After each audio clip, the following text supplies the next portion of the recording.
Hi, I'm Kerry Siggins, CEO of StoneAge. I'm excited to announce StoneAge's acquisition of Breadware.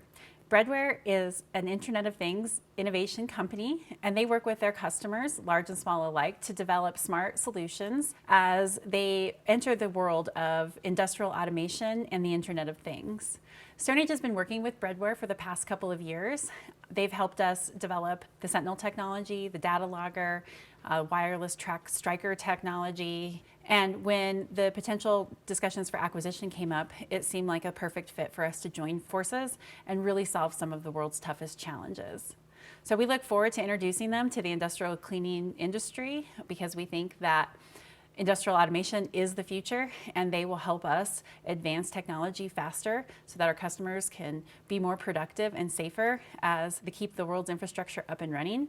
And we also look forward to getting to know their customers because we think that their projects will be able to teach us new things as well. So we welcome the Breadware team.